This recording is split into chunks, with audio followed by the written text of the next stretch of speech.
Hey, this is Josh for Retooled.net, and in this video I'm going to talk about the new way that nests are handled in the latest version of Premiere.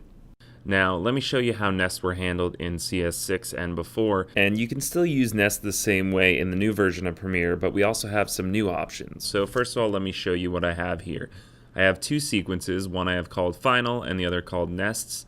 And you'll see the nest sequence is 5 tracks of video, 6 tracks of audio, and I just have sort of a random sequence here. And if I were to want to bring that nest into my final sequence, I could come on down to the end of the sequence here, and I could drag the nest up to the source monitor. I already have it loaded in there.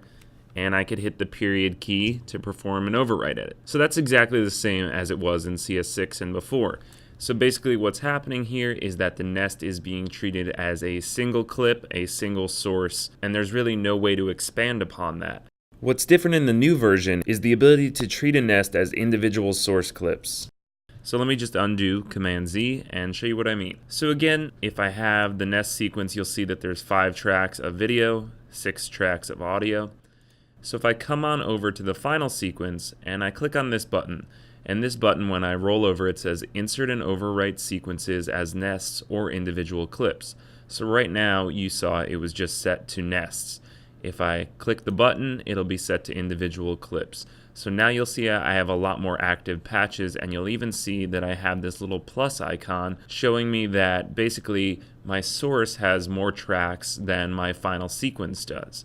So all I have to do is go ahead and hit this little plus icon here, and it'll create the amount of tracks that it needs. So now I have 5 tracks of video, 6 tracks of audio, and if I hit the period key to perform an overwrite edit, you'll see it took all of the clips from my original nest and brought them into my sequence. So I could not only do things like overwrite edits, but of course I could do insert edits as well. I could come in and set ins and outs on my nest, just as if it were a single clip, but still take advantage of all of the individual clips that are found within it. So I'm just going to undo, and I'm going to set an in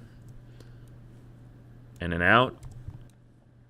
And if I hit the period key again, you'll see it's not the full nest, but it's basically the portion of the nest that I wanted to use. So you'll see I just have a little portion of that first clip, and I cut into that end clip as well. So basically you get all of the power of having all of the individual clips, but still can stay organized by using a nest at the earlier stages of your edit.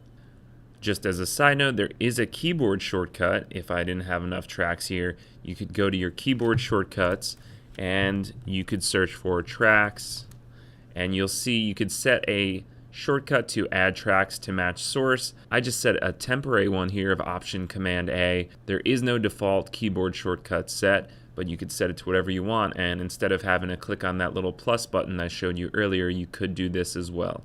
So there are a few new features regarding nests in this latest version of Premiere, and I think they're really powerful and help to give you a lot of creative freedom.